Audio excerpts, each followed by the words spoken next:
DA Leader Geordin Hill Lewis says the DA is guaranteeing citizens municipalities that will deliver services they can rely on. Hill Lewis was addressing thousands of party supporters who converged on the Mary Fritzgerald Square in the heart of the Johannesburg CBD for the DA's Local Government Manifesto Launch today. He has urged South Africans to expect more from government, saying that they are not subjects who must beg for services. Political analysts Dr. Booysen and Dr. Harlan, a governance analyst, joins us to wrap the DA's manifesto launch. Good afternoon to you both, and thank you so much for joining us. Maybe let me start with you, Dr. Harlan Cloete. What do you make of the DA's attempts at making inroads into the city of Johannesburg? Good afternoon to you and afternoon to the viewers as well. Look, a manifesto is an opportunity for a political party to show its force, firstly, and then secondly, it tries to convince the voters that its plan is better than the other parties. Over the next couple of weeks, we will see many political parties launching their manifestos, which is basically saying, trust us, vote for us, and this is what we are going to do.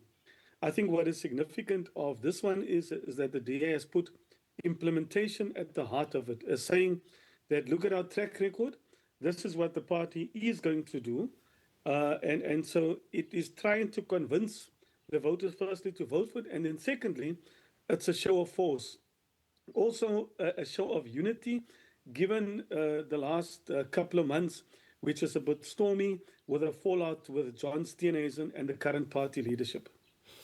Let me go to Professor Booysen. I mean, a poll by Inside Metros is basically talking about a strong showing of the DA, saying that so far they are polled at 42% with the ANC at 18%. I know in this country we've debated about polling, but in most cases they haven't been that off the mark. But 42% in the city of Johannesburg, is that likely?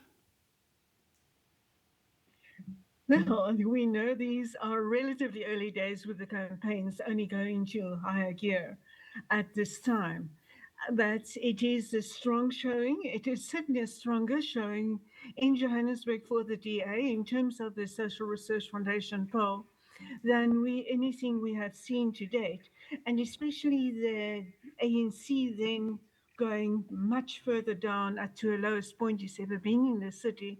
That certainly seems that it puts the DA in the pound seats. But at only 42%, we know it will take quite a push to get it up to 50%, although it's in the strongest party, in the strongest position, possibly to drive and lead a coalition. It would have to find a coalition partners to go into a government with it.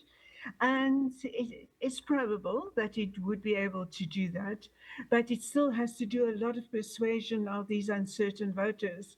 And we saw the launch today definitely ticking those boxes in terms of promising services, pointing to its experience in terms of governance across three spheres, guaranteeing that all funds will be spent on services and not on party politics, for example. And so we can really see that the DA is trying very hard to get together either a majority in a city like Johannesburg or get us very close to it to a point that it would be possible for it, feasible, to form coalitions with other parties into a majority.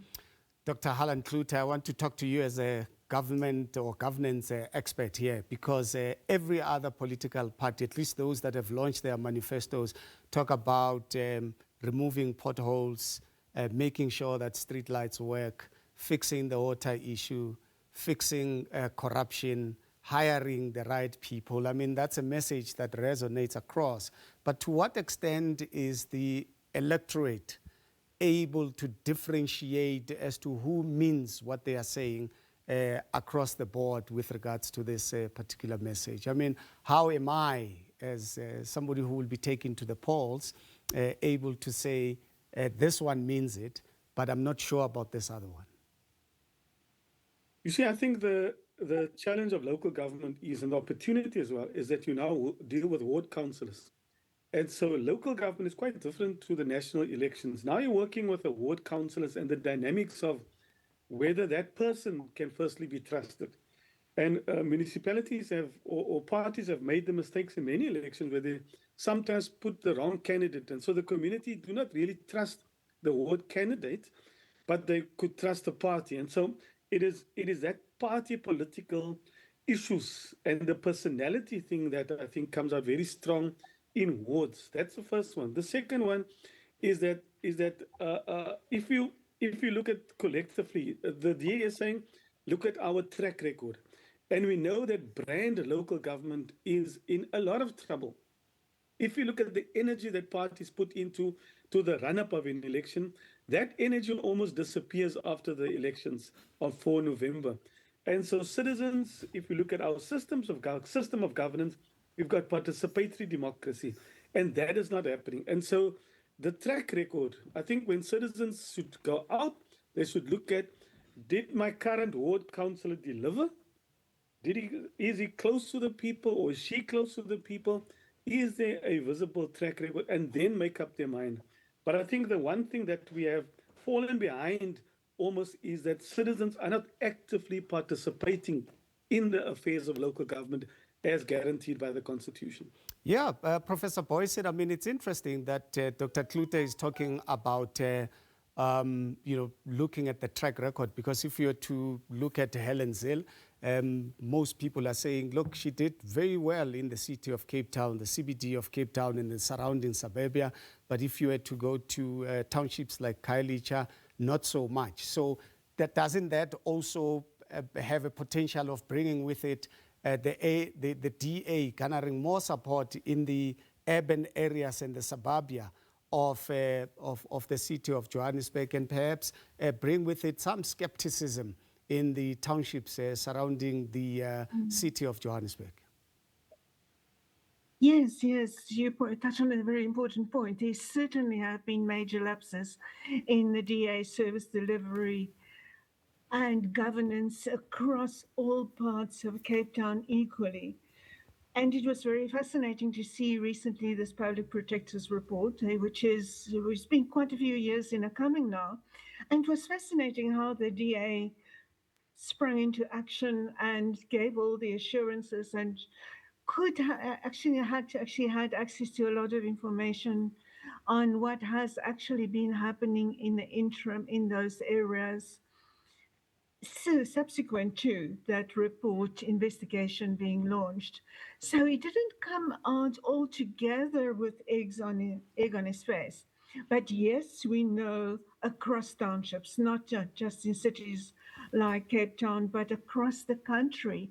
And the court of social media was very quick in the aftermath of these Khayelitsha revelations or reminders to point out, but this is the story of unequal service delivery and such huge demands for services across especially township areas over so much of South Africa. So I think that was actually a reminder at the end of the day of all of South Africa that really needs more equitable service delivery, and all of South Africa too that have been even municipalities that are nowadays performing pathetically in past, think for example, Soweto, city of Johannesburg. So many other roads have been charred. There's so much more street lighting, etc.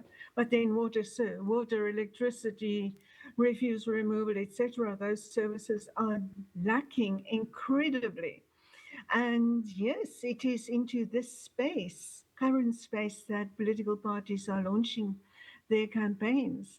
And it will be fascinating to see whether bigger parts of areas like Soweto in the November this year elections will be entrusting the DA, where the DA has really been trying this morning. I listened to it.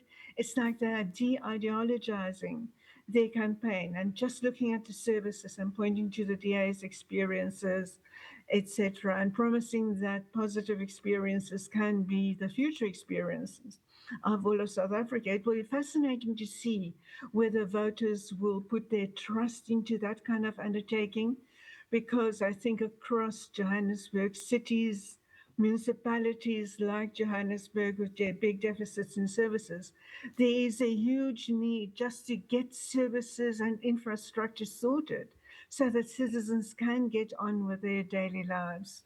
Dr. Cloete, I mean, how difficult would it be for the DA if Helen Zille were to win? Because the city of Johannesburg, I mean, with the debt that Treasury told us about, also with the many entities, I mean, at this moment, they're struggling with Pick It Up and, rubbish collection in most parts of the city of Johannesburg. And we are told that they have about 19 entities themselves, I mean, overall. How difficult a city it is to turn around Johannesburg? No, you can imagine, to turn around any system takes a lot of time. But one thing it requires is political and administrative will. The problem that we've seen in many municipalities, if there's political instability, that inevitably spills over to the administration. And so you need assurance, you need certainty. Those are the things that is needed for stability. And I want to come back to the issue that you raised earlier about clean audits. So a municipality can have clean audits and dirty streets. And so the question is, are we reducing the backlog? Black people in this country are still just playing catch up. If you look at the infrastructure in poorer areas, in townships, it's really like it's a tale of two cities. And that's the reality all across South Africa. And municipalities are struggling to narrow that divide between equity, making sure that those that are behind are brought to the front. And so cities specifically are specifically under stress because in many cases they also a budget for a deficit. The demands on government is increasing, and citizens also demand more. And so governing a city is complex, and I'm afraid it's not just one individual. It's you need to have competent, capable institutions to be able to support the promise that municipalities make, because constitutionally there's a separation in terms of what politicians can do and what administrators can do, and they really need to work hand in glove. Let me go to Professor Booysen. I mean, some people are saying that the Democratic Alliance itself has a very interesting history in the city of Johannesburg, from since Herman Mashaba was a DA mayor, Dr. Mpho Phalatse, and some people are saying that even when they were running the city of Johannesburg from a mayoral position point of view, things were not as rosy. Would it be unfair then, I suppose, for the electorate, at least those that are skeptical, to say what will change now because they were given a chance before, or are they coming this time around with a different approach? Well, the electorate certainly will have this big task to decide who is accountable for what. And we really find that in this era, renewed era of coalitions, it's so difficult to pinpoint accountability because different political parties, especially the smaller ones, have alternated between different coalitions. A party like the EFF was in that coalition, worked very closely with then Mayor Herman Mashaba under the DA regime, and they've been subsequently been on the other side for a long time.